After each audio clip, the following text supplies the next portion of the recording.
Good afternoon and welcome to 3 o'clock with SOC. Give me a second while I welcome our Spanish-speaking neighbors. Buenas tardes, gracias por estar con nosotros hoy día en 3 p.m. con SOC. Si quieren acceso al programa en español, por favor marquen el número que aparece en la pantalla, que es 646-749-3122. Cuando le contestan su llamada, compartan el contraseña, que es 779-328-221. Thank you for being with us. We are at Monday, July 20th, folks, if you can believe it. My name is Tammy Rivera. I'm the Executive Director and Lead Organizer for Southside Organizing Center, SOC or SOC, for our old schoolers. You can catch this program again in repeat as an addition on our Facebook page in English and Spanish or on YouTube. So please know that if you missed it or you want to share it with someone. Also, you can contact us in all the ways that you always could, except for in person, because even though we're in phase 4, according to the health department in the city, SOC is using a more restrictive benchmark because 53215 is still, that zip code is still in a spike. And so for us, we're not considering in-person work until at least that isn't an issue anymore, and then we'll examine it. Please know you can contact us, though, in all kinds of ways. You can phone us at 414-672-8090. You can email us at soc@socmilwaukee.org. And there's always our website, and we have a whole page dedicated to information, resources, and ways you can take action in response to the coronavirus. Let me tell you what's going on this week. This week is individual and business economy, with the exception of today, because if you all remember, on Thursday, the school board met to discuss how to move forward with MPS. And so we were giving a day for Friday for MPS to kind of settle in after Thursday in order to give us an update today. Well, since then, since the MPS provided a draft to the school board made decisions. The health department weighed in and said there will be no in-person school until further notice. So it's changing every day, and that's why we're here for you every day. And we're so grateful to the leadership at MPS because they have partnered with us to ensure that you know the latest on what's happening with MPS. So today, it's a follow-up to MPS, and the rest of the week, we're going to be covering individual and business economy. What do we mean by that? On Tuesday, folks, if you're out of work and you're looking for a job, Tuesday is all about jobs. So Tuesday is if you're looking for a job or you need to add a second job or you want to make a change in your jobs. We're having a representative from UMOS here to talk about their work program, and a representative from MATC Job Shop to talk about employment. Hopefully on Wednesday, we're going to have the City of Milwaukee Commercial Corridor staff with us to talk about how to maintain and strengthen your business. And of course, this week we're partnering with Nelson Soler from the Latino Chamber of Commerce and the Latino Entrepreneurial Network.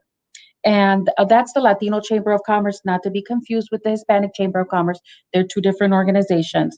And so between Nelson and the city, we hope to help you understand how you can maintain your business during this challenging time and what programs and resources are available to you. And then on Thursday and Friday, we're hoping one of those days we can land someone from the unemployment office. They're bombarded over there. They're really behind. That's probably one of the top contacts we get, people concerned, complaining, and needing help around that issue. So if you have any influence with the unemployment office, we have appealed to the governor, a lieutenant governor's office for help, and to some other folks. So we're really trying to get a representative from there here to help you all understand what's happening. I think it's a help to them. So I'm hoping they understand that communicating with the community in these ways helps the work even that they're having to do. And then we're going to have Nelson back on, God willing, to talk about, is this the time to open that business you wanted to open, or do you see an opportunity that wasn't there before COVID that is now, and you want to launch a business? And so again, jobs, maintaining and strengthening your business, hopefully the unemployment office, and entrepreneurship. Is this the time to start a business? So that's this week. Before we get our program started, I want to share a disclaimer with you all. The views and opinions shared here on the forum may not necessarily reflect those of SOC. As I've said repeatedly, we're a certain type of nonprofit, and there are waters we can swim in and waters we can't, but we do create a space for voice. Listen, the babies and other folks are doing an awesome job of continuing the protest on the front lines, and we're grateful for them. I think they're past 50 days. If you all remember that back during the civil rights movement, there was a 200-day protest calendar, and it appears that's what we're going for here. And so grateful for the folks that are doing that work on the front line. And also, listen, if you're not convinced about the COVID, I'd like to share some personal stuff. A friend of mine's uncle died last week from COVID. My former pastors, my sister pastor, which is the wife of the pastor, passed away, Hermana Lita Torres. And in addition to that, their son and her husband, so my pastor, his son, and his wife were all in the hospital during the same period of time, all adults, from COVID. And my pastor's wife and the son were both on the ventilators, and my pastor's wife and Manalita, sister pastor, passed away. And her son is off the ventilator. He has a long haul in front of him in recovery, and pastor's out of the hospital. Just in case you're like, oh, I don't know anybody. I'm telling you, weekly, I have people in my circles that are dying. My former principal from St. John and Tita, friends of mine's parents. It's a serious thing, folks. So let's take it seriously, and wear your mask and social distance and wash your hands, and don't go if you don't have to go until this is under control. So our hearts, are with those folks. Our prayers are with the folks who have been testing positive and who have passed away. We don't want to forget that. And then before I bring our guest on, I want to also continue on another theme that we've been involved with, which is the Fire and Police Commission and the Collaborative Community Committee. So if you remember, I last reported that the Fire and Police Commission were postponing again a final review of Chief Morales. So that's happening today or tonight at 6 p.m. And we're going to share the links for you to watch that. Now, it's probably going to happen in executive session. So that means, they're going to take a part of the meeting and go behind doors, and then they come to the public. But we understand from news reports last week that they will be sharing something about that decision in the open meeting. Also, today, I believe, is the day that they're going to vote on a new chair for the Fire and Police Commission, so you don't want to miss that. And then, again, I want to remind you that the Collaborative Community Committee, or Commission now, the name got changed, is having a meeting for the first time this year with its renewed mission and membership. There's about 3/4 of the same folks moving forward, and we're doing the same type of work, except for the ACLU lawsuit named this committee as their formal citizen oversight committee in the settlement. And so the committee has a little more responsibility and authority in that way. And we're meeting Thursday, and I'll keep you abreast to what's happening at. And we are also electing new membership. If you recall, Marquesa Tucker, the director of the African American Roundtable, was the president, and Fred Royal, the director of the NAACP, was the vice chair, and I was the treasurer and chair of research. So we'll see what we're going to do this year, and I'm going to be happy to share that information to you. And I'm sure you're interested because of all the issues around police brutality and law enforcement reform. So, okay, folks, you're caught up, I think, from the weekend. I didn't get through all my emails to see what was happening, but that seems like where we're at. I have received a whole page, I don't know if you can see that, of questions for Mr. Galvan, or for MPS. Really thoughtful things didn't even occur to me.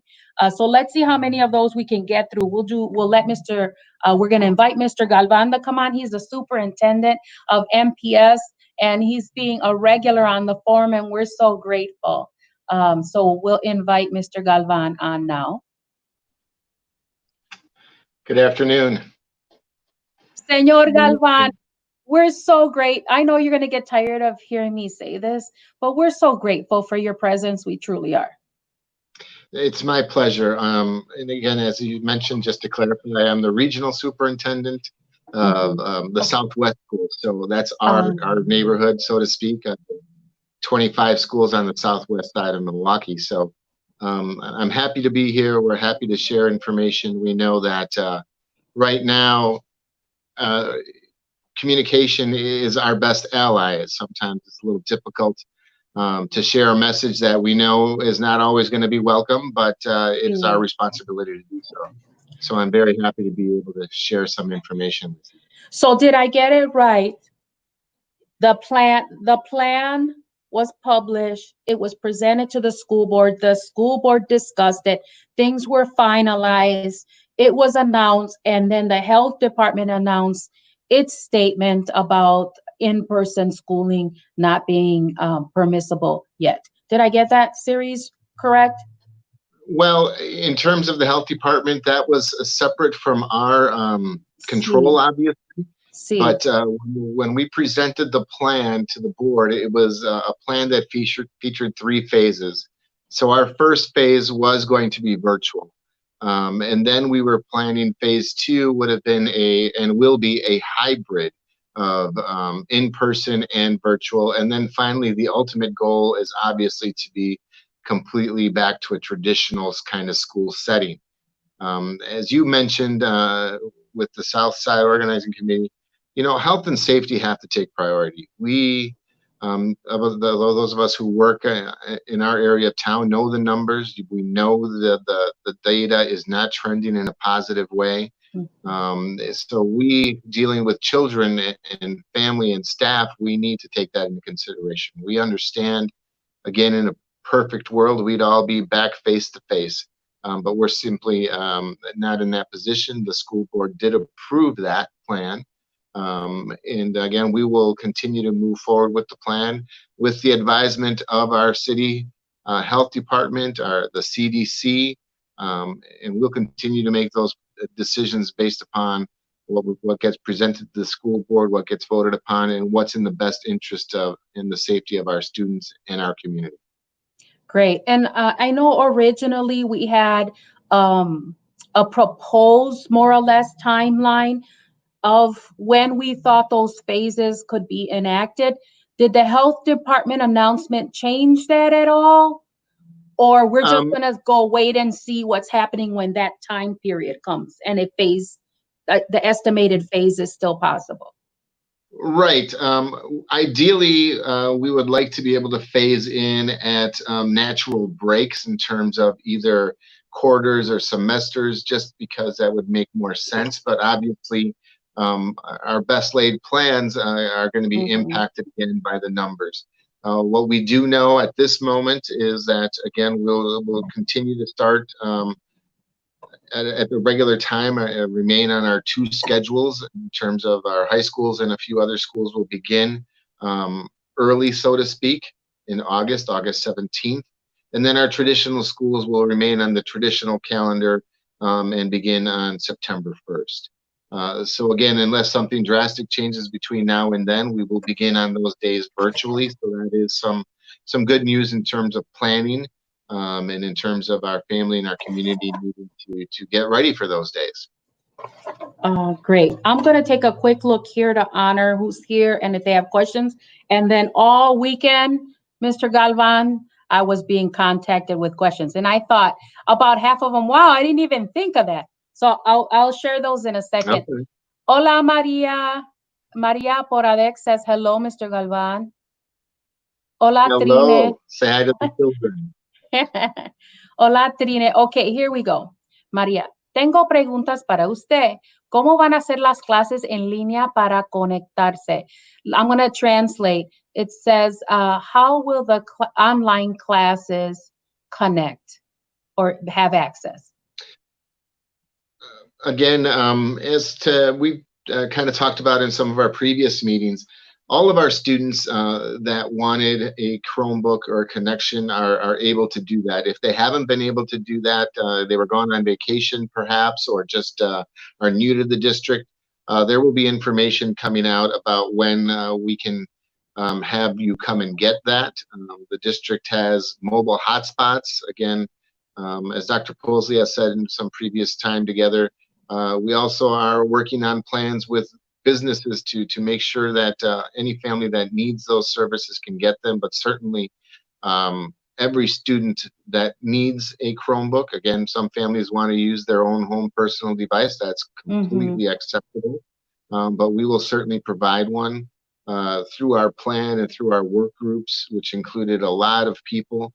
We understand that we also need to communicate on how to better help our families access those and what a parent can do to look for in terms of children will be children.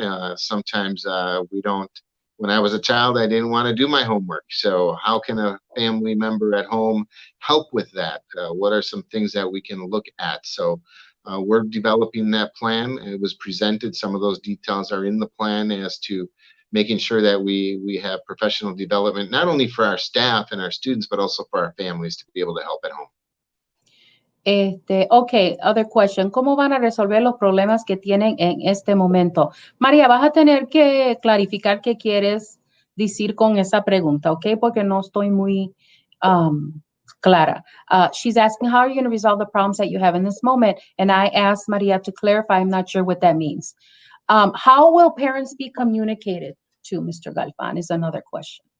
Yeah, thank you. And that's actually something I did speak at the board meeting on Thursday, and that was one of the requests, and maybe your organization can help with that, is we oftentimes hear that sometimes the message didn't get to me as a particular parent, so to speak.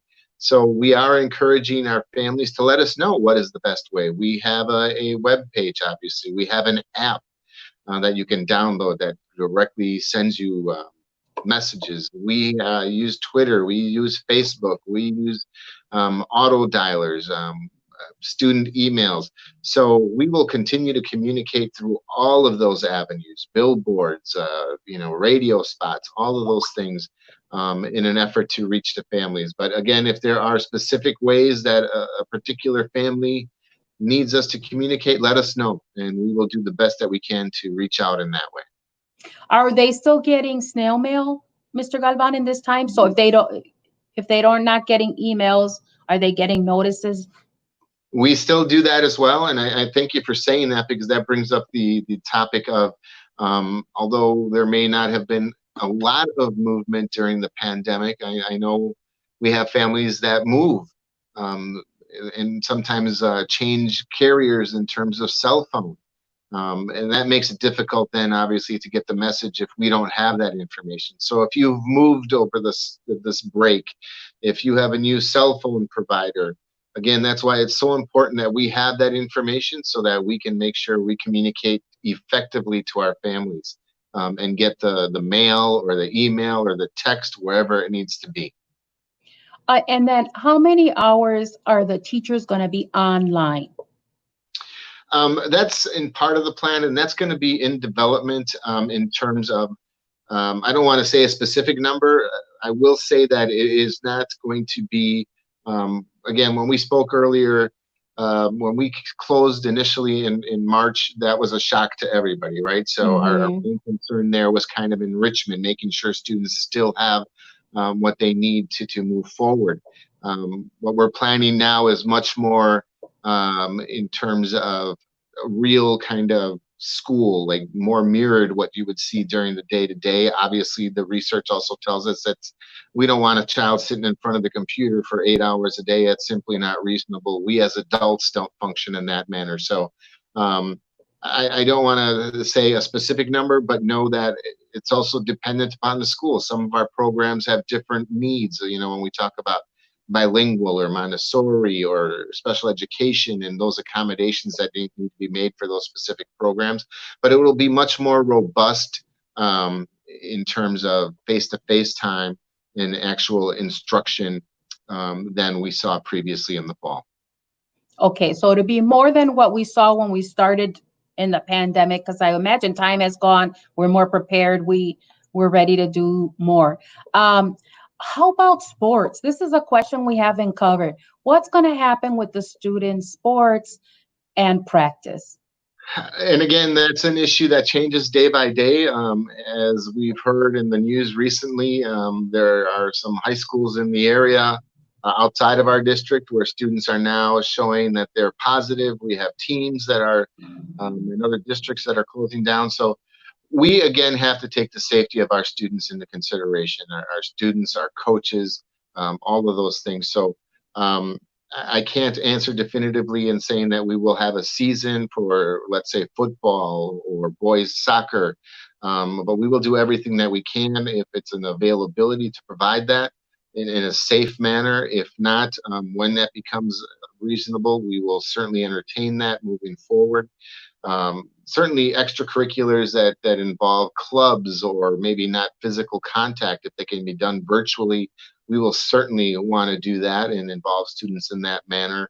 But again, those physical contact sports, we will continue to seek guidance from the WIAA, from the health department, and obviously see where the numbers show that we can do that.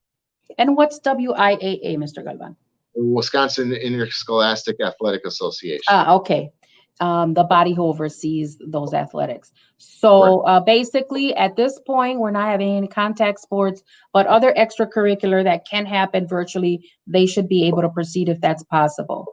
For the 12th graders, will they have those activities that are job related or job training and internship related? Again, those are questions that we are exploring. Obviously, a lot depends on that partner, right? And the availability and what the work would be and whether or not they can provide that in a safe manner, not only for our students, but also for their workers on their end. So when possible, that is certainly something that we would love to continue, and we'll continue to explore the availability of those opportunities. And certainly that's a great example of how it's going to take more than just Milwaukee Public Schools, right? It's going to take organizations such as you, organizations that do those work study kind of programs, and how we can make that work for our students in our community. All righty. That was Maria. Maria, very thoughtful questions. Again, questions I didn't think of. Great to hear. And even though we've heard them before, I know it takes a couple of times and we get new audience. And so we understand that, folks. So keep them coming. Hola, Elsa. Yes. Lourdes Castillo is sharing. Señora Lourdes, buenos días. Pedro Castillo, previous owner of Pedrano's restaurant, passed away. And so that was one of the gentlemen that I was referring to. A friend of mine's uncle passed from COVID. Diana, yes, the virus is very present. And as I shared, in the zip code where our office is, and I happen to live, is one of the Spike zip code 53215. So we have to take more care. Hecho buen trabajo. No, yo no estoy de acuerdo que quiten el ha hecho buen trabajo. I think they're referring to the Chief Morales review that I shared earlier. Berta Rodriguez says, yes, we are. Berta, because I'm catching up with the communication, I don't know what you're agreeing to, but it's good to see you, amiga. Our moms were friends, so it's good to see her. Ivelisse, thank you, Mr. Galvan, for your leadership and being our voice. Will the district be providing gear for staff or when we return face-to-face? And will the state and federal government help with the cost? At this point, yes, we will provide PPE, personal protective equipment. The governor did earmark some monies to go to schools for that. And on top of that, the district has been ordering that. So when we become face-to-face or hybrid, whatever that model will be, our buildings will be ready to accommodate the teachers, the students, in terms of the equipment needed and also in terms of having those buildings ready to go. Okay, great. Elsa, would you please repeat the health department's announcement? Can I ask one of the production crew to bring that announcement back up and we'll share it? Hola, Cristina. Los niños no se pueden conectar con el programa. No, este programa, María, if you're talking about this program, para clases. It sounds like she's saying they're having problems connecting. So, Mr. Galvan, I assume there's a tech department that helps with that, but I'm going to let you answer that.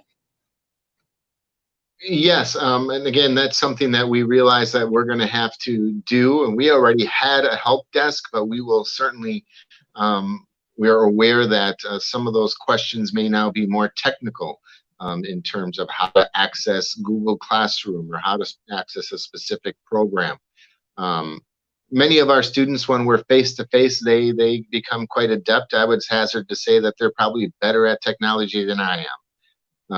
For those that grew up in my age group, we didn't have computers as young children, not until I think I was in college. So we understand that there are going to be families that need that support. So there will be tech hotlines, so to speak. Part of that professional development, as I mentioned earlier, will be to help parents kind of navigate some of the programs, how to get some answers when things don't go as expected. So we are fully aware of that, and we will work to make sure that we communicate that effectively. Great. Here's another great question. Will there be interpreters available for those teachers who need to communicate with parents in Spanish and don't speak Spanish? So you have a non-Spanish speaking educator who needs to connect with parents online. Yes, we already have that capacity. We have language line, similar to what was available for those families that wanted to listen to the board meeting on Thursday and other opportunities. Obviously, in our language schools, our bilingual schools, we have staff there that can accommodate that. And even on our website, as you see, we have multiple languages available. So language really should never be a barrier in our abilities to communicate. Sometimes we have to go through different channels or involve a translator, but certainly we will do that. Great. Hola, Patricia Hernandez. She says her son is really worried because it's his last year in school and he's afraid about his scholarships. And she said she feels like they need, or that she says they need more counselors online. And that again was also something that we had discussed. Maybe I'll back up a little bit in terms of when we presented our plan. A lot of work happened before that, obviously, and we met with, I mentioned earlier, with a number of individuals, whether that was parents, teachers, administrators, content area experts. Among those were school counselors, excuse me, social workers. And so obviously when we think about our students that are getting ready to move on, the only thing that we all know, the virus, the pandemic isn't specific to one area or another, right? It has impacted universities, it has impacted elementary, middle, and high schools. So in terms of scholarship and applying to universities, That process will still go on. We still have our college access centers. We'll have protocols in place so that students or their families can reach out and have access to school counselors, to school social workers, whatever services or support staff they need. And that will be available online or via phone. Obviously, the person is where there won't be that contact, but we will have that available to students. And here's families. Oh, great. Here's a request from Diana Becerra. Hola, Diana. Not a lot of teachers know about the language line. Can we make an effort to educate both school professionals and parents about the existence of a language line? Certainly, I will make note of that. That is something, again, and that's exactly one of the issues that I discussed earlier. We sometimes don't know what we don't know. We assume that if we communicate one way or another, that everybody gets that. But maybe in a media like yours, we're able to say that, and now more people are aware. But certainly, we'll do that. And then I'm going to ask Marlene, our coronavirus coordinator, to ensure that on our information resource page for COVID, that we have a distinct link to MPS language line, and with parentheses to say this is where you contact for other languages. All right, let me go through some of these other questions that I got over the weekend real quick. When school resumes in any form in person, whether it's the hybrid or full, the question was how to ensure on the bus that kids are going to be compliant, because we know how kids are. How are they going to be complying with the social distancing, because the bus driver has to maintain driving? So is there going to be another adult on the bus, or how can they help students stay social distancing? I can't answer whether or not there will be another adult on the bus. Again, a lot will depend upon actually kind of pre-educating, instructing students and families about what the expectations are. That is currently what we do. We consistently, when I was the building level principal at Escuela View, every year at the beginning of the year, we would have meetings to go over what the bus rules are. We would share that with students. We would share that with families. And then, we remediate or reteach as in need. If a student becomes unsafe, we have to take that into consideration. The safety of all needs to be, upheld as well. So in terms of having another adult, I don't have an answer to that. I will look into that. Obviously, that speaks about a number of different things in terms of, one, is there enough capacity? Two, the financial cost, the physical cost in terms of who would want to do that, in terms of, because again, when we talk about safety, it's about everybody's safety, correct? Mm-hmm. So, and then having another person on the bus, would that mean that we have less space on the bus? But again, those issues regarding transportation, again, have been discussed.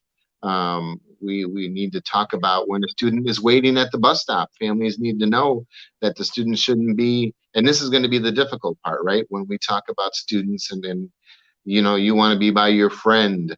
So, you won't be able to sit in the same seat with your friend that maybe you did in the past. You won't be able to, joke around at the bus stop and do some of the games and things that used to be happening. But those are all things that we need to communicate. We need to make sure that teachers and students and families understand.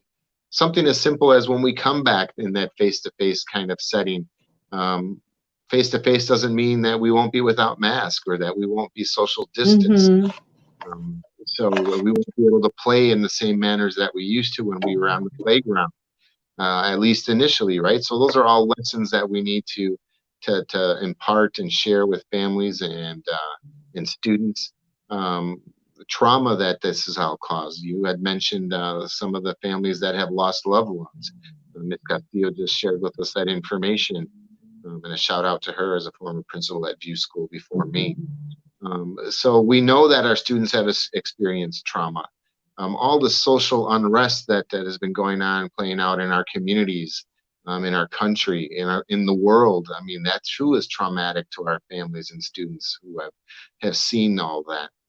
So all those lessons around mental health and welcoming back and establishing community, whether that's online or not, to establishing that predictability, those are all things that we will work on, that we will tackle head on as we move through each phase, so that our families have that, and our students, most importantly, feel kind of more safe and more routine, so they can continue learning. As I've always said, education of a student isn't just what you learn in math, science, and social studies. It's also about how we learn to be part of the community, how we learn to give back to our community, how we learn to interact, and those are all things that need to be taught as well. And then Deanna also added another recommendation, which is to add some base technology training workshops for parents, for those parents who are not of that generation, that might be helpful in helping them help their parents. The other questions about the bus were, are the bus contracts going to include special cleaning between bus rides, and are they going to require that the chauffeurs have a negative COVID-19 test to drive?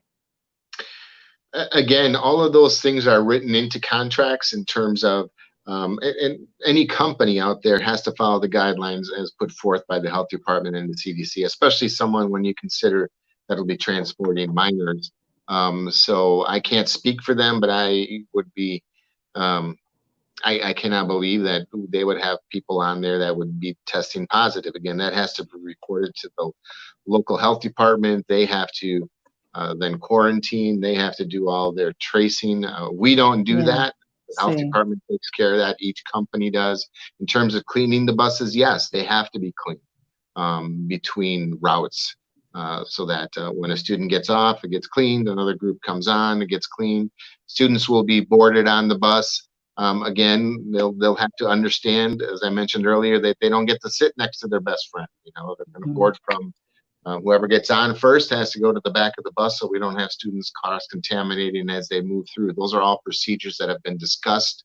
And again, part of the work now is to make sure students and families understand that it's going to take a lot for everybody to understand that this is a different world. It's not to inconvenience anyone. It's to make everybody as safe as we possibly can.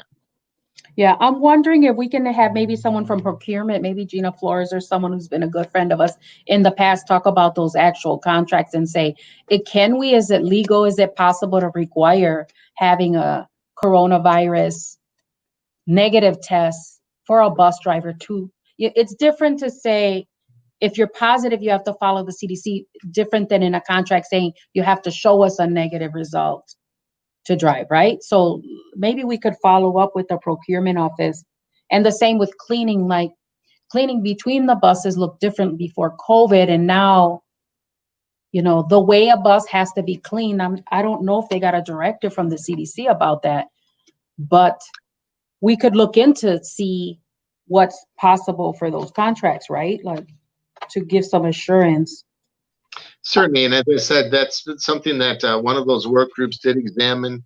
You know, what are the procedures for the bus, and how do we ensure that? So I will certainly contact you and then get some of that information, and either myself or someone else will share that with you in your groups. Okay.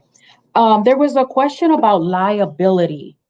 If a child does get infected with COVID, and there's a lawsuit, how are lawsuits handled in the school system? Is the teacher at all liable, or she's exempt? Is it the school or is it the district in the event of a lawsuit? I will defer that question to the lawyer. To the legal department. That's what I expected, but I'm going to ask the question they asked of me. Mr. Galvan, how are we doing on the substitute teacher list? Do we have enough substitute teachers for the time when they're hybrid or face-to-face? And then are there any different procedures for employing substitute teachers? Because obviously they're not going to be on the same learning curve as an ongoing teacher when it comes to COVID. Well, that's a moving target. So in terms of, we always are looking for teachers and substitute teachers, I think more so now than ever. So if anybody wants to, is seeking employment, please, have them go to the website. There's a link there, and they can certainly get help in applying. But certainly when we hire teachers, we onboard them. So there will be training. Okay. Basics in terms of, what you need to know, what you need to do in a virtual setting. We'll obviously have to train them on the platform that is being used and what that looks like, and give them professional development so that they can obviously assist students and families in their learning. All right. I thank one of my staffers, I think it was Marlene, who put up the DPI website on Forward, Education Forward, which are the details about schools. But what I was asked, one of the viewers said they wanted to see the health department's announcement about schools. So if you could look for that, folks. All right. Oh, there's so many, we're running out of time. Nurses in schools when we come back to school. Will we have more access to nurses, especially with the high asthmatic rates we have among our Latino children? Again, the nurses are another kind of those positions, as teachers, where we need people to seek those positions. If I can just back up just really quickly and make a pitch for teaching, for those young people or any age person who continues to want to learn, who continues to want to give back. Please consider teaching as a profession. I know it's a difficult job, but it has it's such a rewarding job. It's got so many benefits in terms of the impact that you have on a community. I think about all the years in the classroom, all the years in the school buildings, and what that has given me. And we really need individuals to do that. And we need individuals that represent our communities to do that as well. So if anybody out there is thinking about what they want to do with their life, I would encourage you to consider teaching. It is a wonderful, wonderful profession. And oftentimes recently it has come under a lot of fire, I think unjustly. Again, what came out of so many of the work groups that we did was the incredible amount of resources and help that Milwaukee Public Schools gives out to our community. So many of our parents are now so aware, not that they weren't in the past, but I think because it's been closed for such an extended period of time, people have come to realize how much we do, and we need help from the community to get those things. Nurses, again, will be available. We're working with, again, the city health department, so for guidance on how nurses will handle certain things. We'll have procedures in place for students that show symptoms. And again, that's another thing that teachers and nurses will educate families and everybody about, is because not all symptoms mean you have the virus, right? So we need to make sure that we do our best to educate people, so that when we do go back to face-to-face, we are protecting everybody, and not excluding people without really going through some procedures and steps to know whether or not they should be.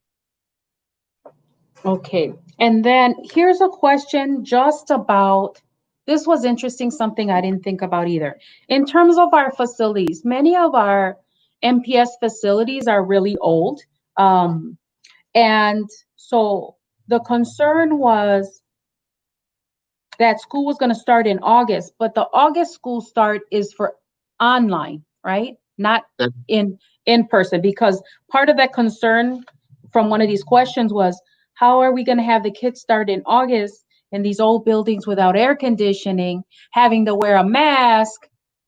But the answer is that it's virtual. Correct. So we don't have the heat problem quite yet. That is correct. But that is a concern, if something changes between now and tomorrow. Again, in a perfect world, they get the vaccine and we get it distributed and we're back sooner than later, or we're back in a hybrid model, and we will have to obviously deal with those things. But yeah, we will be virtual, so there's no need to worry about that, at least for the time being. Yeah. And then because the buildings are older, not to say that a new building couldn't have this problem either now that I read this, talking about vent cleaning, and just cleaning inside and out of the desk and the bathrooms, the playground equipment. So who is responsible for cleaning the building? I imagine it's the janitorial help. And is it true that that has been outsourced from MPS? It's not a personnel issue, it's a contract issue. Well, yes and no. Our facilities and maintenance crews handle the cleaning of all of our buildings. So we have on-site staff, MPS staff at every building. Some of our engineers who work in the evening are building service helpers who do some of the cleaning after school hours. Some of those are at times contracted out. Again, that's another opportunity for anybody looking for employment. That's a wonderful opportunity to come in and help your community and get a job and get paid and do good work, is to do that. But in general, our buildings are staffed by Milwaukee Public Schools facilities and maintenance staff. And then there are some buildings and some sites where we have additional staff that are contracted out. But as a general, there wouldn't be just contracted services at our buildings. We do have MPS overseeing that. And then, so are the bathrooms getting cleaned during the day while kids are using them when they're back, and the gym equipment between classrooms and stuff? Yes, and again, all those things are considered when we put together this plan. We considered all those things. For example, in physical education, the physical education instructors will have to devise lessons taking into consideration that, social distancing, contact, the use of equipment. So it may be, for example, if you want to do an activity with jump ropes, those will be cleaned before a student uses them, and then they would use their own, and then it would be cleaned after before the next group gets in. And again, we don't make those decisions without the help and the guidance of the health department and the CDC and all the information that comes out from DPI, because we want to make sure that we're leaning on the experts as well in terms of those safety concerns. And then I'm getting to the end of these questions, even though I see more come in. Honest to goodness, Mr. Galvan, I think if you came every day, we wouldn't finish.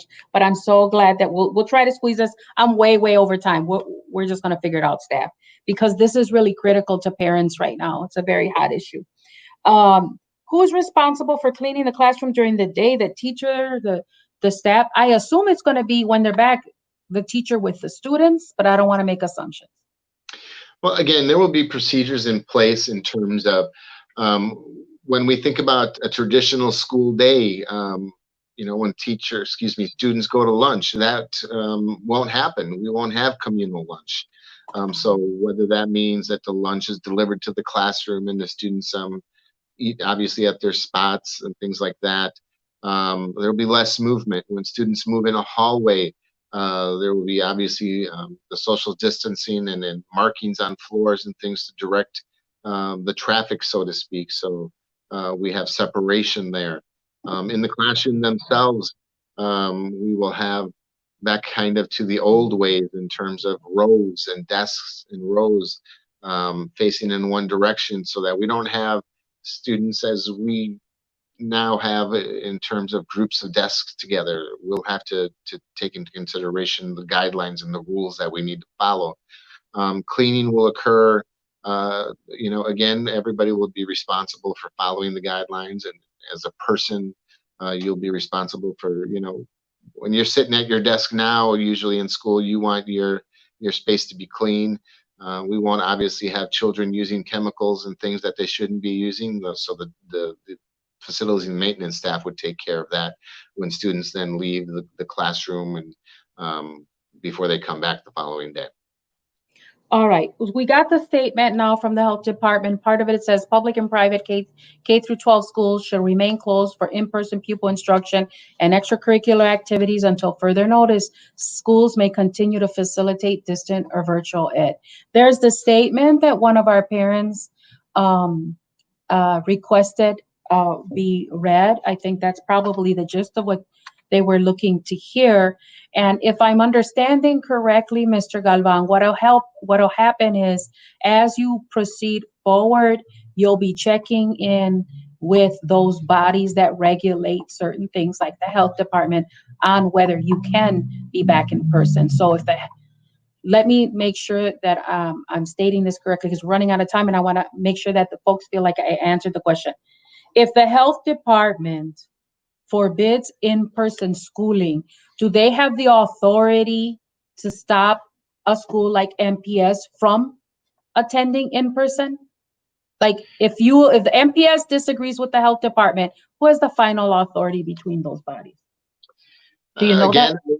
I don't know that, but again, I think if we look at it from, I think your perspective earlier was spot on in terms of how your organization reacts or works for face-to-face. When we're dealing with children and families and staff, we really need to consider the safety of students and understanding the difficulties that causes. I fully understand. I think everybody, again, wishes we were face-to-face. But we have to act in the best interest of the safety of our community. We will follow those guidelines. Again, if we ever get to that point where there's a disagreement in terms of what should or shouldn't be done, we will certainly get an answer, and that wouldn't be something I could answer at this point, but we will act in the best interest of our community. Okay, we're going to squeeze one last question. I'm sorry, folks. There's a lot more, Mr. Galvan. You are being so thoughtful, mi gente, and only a parent thinks this way, right? All the details, all the concerns. We're so grateful you're giving thought to this and that you're willing to share your concerns with us. It's just, I'm already 20 minutes past the segment's time. Hola, Dulce. Hola, Enid. Hola, Patricia. Last question. If a child shows up with presenting symptoms to school, what will happen? That's mostly what she's asking. Right. And again, those are considerations that have already been discussed. We will obviously, before that happens, our plan, again, is to educate parents, share information with parents, because we want to make sure that if a parent notices these things, that they take that into consideration as well. This is where we all need to take some responsibility, correct? I mean, that would be the same now as if I come to school back in the day when there was chicken pox, we wouldn't be allowed in school because, and as a parent, we wouldn't send our children to school because we understand that then we have a whole school that could be impacted. So exactly, again, we have to, as I mentioned earlier, make sure that we examine those situations. School nurses, school teams, we have procedures that will be in place in terms of a place for those students to be until they can be picked up, so that we minimize the impact that they have on other students. But again, that begins in the home, in terms of now, even when parents see that, and I know, again, it's difficult when we think about jobs, when we think about, who's going to take. It's not easy, and no decision is easy at this point. Right. So again, those are things that are being planned for, and we'll be ready for it. All right. Now, I'm sorry, folks. If you keep sending in the questions, we'll keep collecting them for the next time, or in between when we can get questions answered for you. Right now, we're going to move on and change subject just a second with Mr. Galvan before he leaves, because one of the things that's important to be able to educate our kids and have a healthy, holistic system for the kids, for parents, for community, for the staff, is funding. And a major part of funding is filling out the census, folks. This is why it's critical to do things that don't seem important at the moment. we're in the year of the census. Every 10 years, the census is done. And so we're going to add a new feature to the program, asking our guests, Mr. Galvan, did you fill out the census yet? I have, and my wife, who is so kind, actually helped my parents do that as well. Oh, great. So, right, and I'm glad you mentioned that. That is a topic that prior to the pandemic, we were speaking about in schools and in our community. And obviously with this, it sometimes takes the back seat. So give us a message that we could record and add to our guests' inspirations and encouragements para la gente for them to do the census. Everybody counts. Contamos todos. So please make sure that you are counted and your opinion matters. And just by being counted, you're helping your community. So if you haven't done so, please do so. Thank you. Thank you, Mr. Galvan. We'll be looking forward to staying connected with you all, supporting what you need to communicate with parents, and hopefully being able to help everybody cooperate and understand as much possible. Please be safe, and we look forward to seeing you again.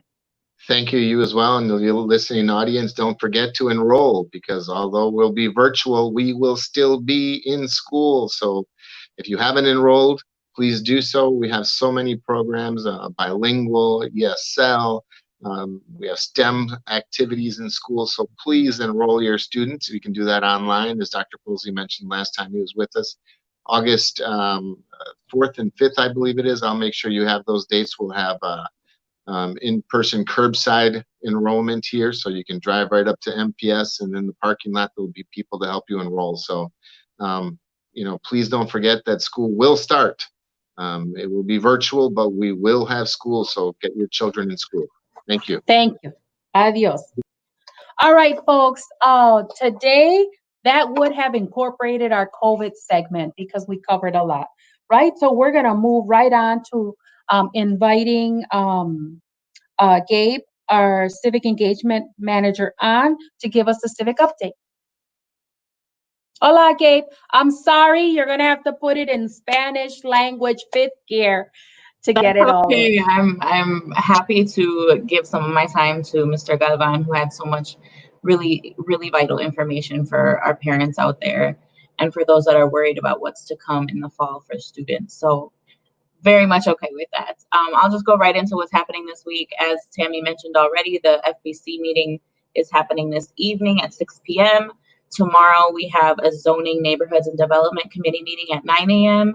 And then Wednesday there will be a finance and personnel committee meeting at 9 a.m. So look out for those if you want to tune in. And as we always share, city.milwaukee.gov/city channel to access those meetings. And then I also just want to remind folks that we have 2 days left to register to vote online.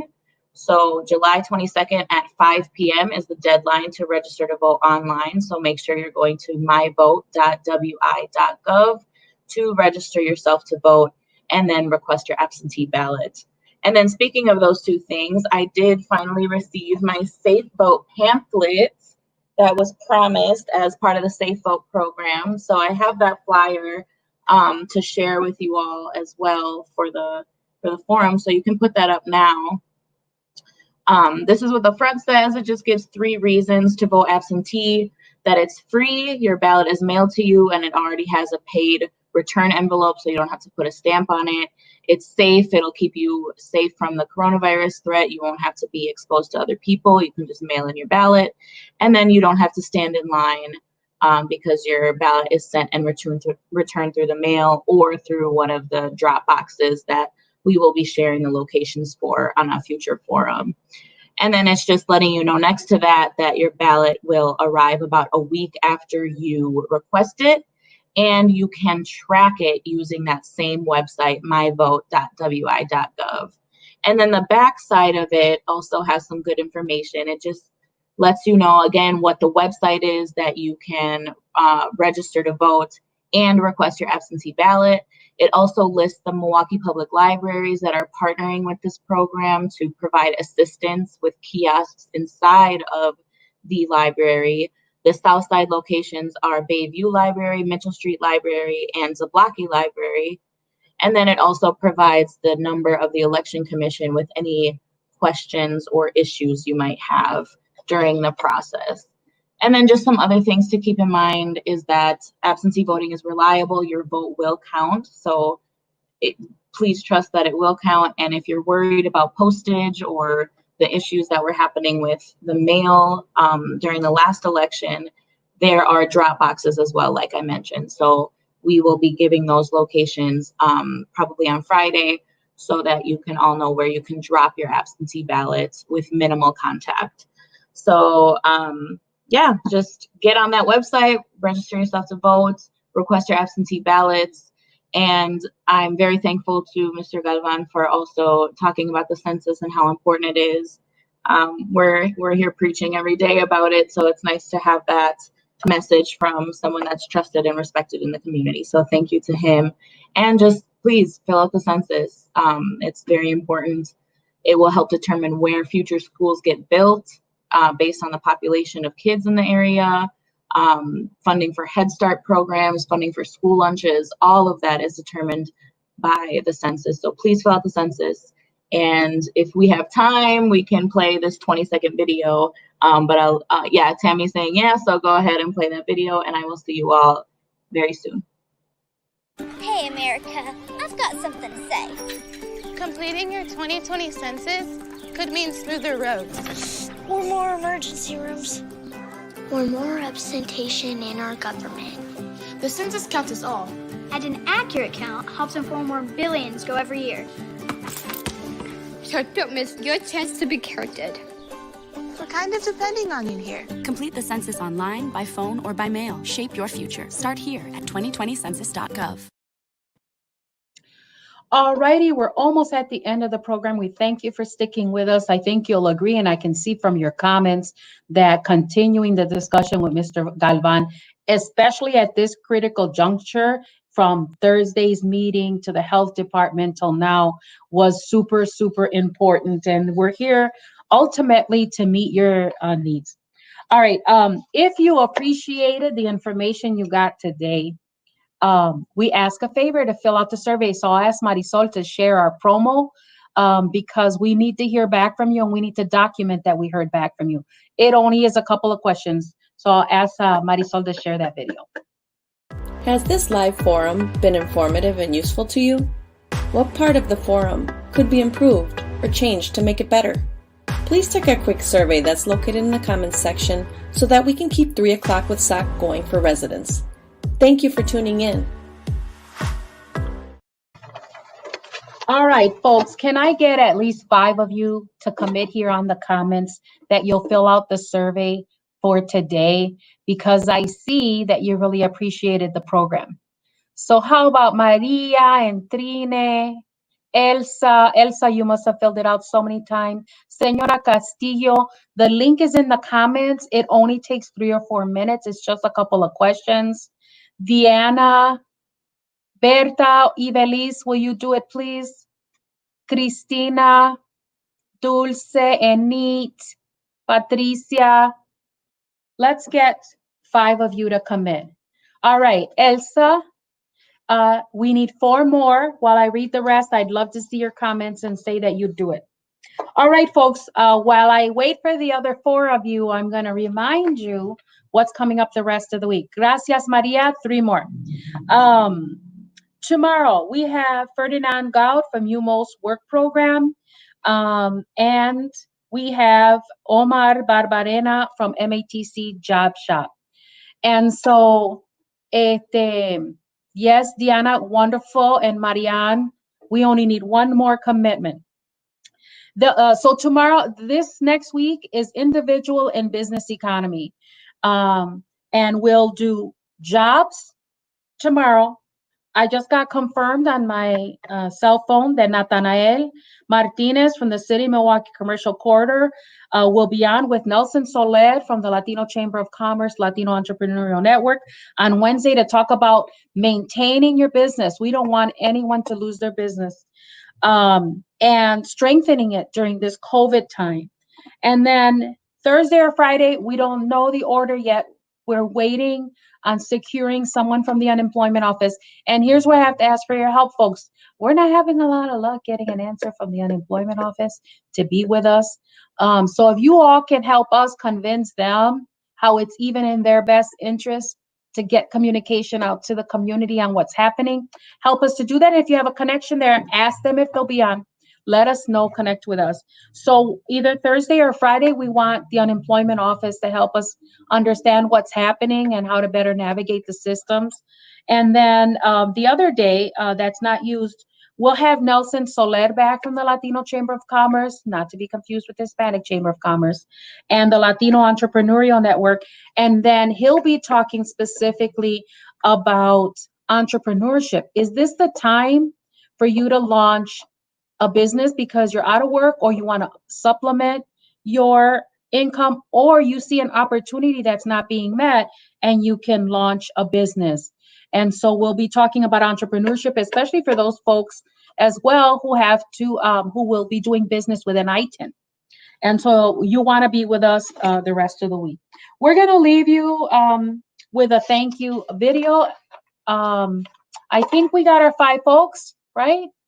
Elsa Maria, Marianne, Diana, and Patricia. Wonderful. Se los agradezco muchísimo. I'm so grateful for you all committing to do the survey. The rest of you, I'd love for you to jump in, please. All right, we're going to leave you. Thank you. Be safe. And we're going to leave you with thank yous for our donor partners. Hello, SOC viewers. I'm Isabel from the Polonia neighborhood and 2020 graduate from Zablocki Elementary.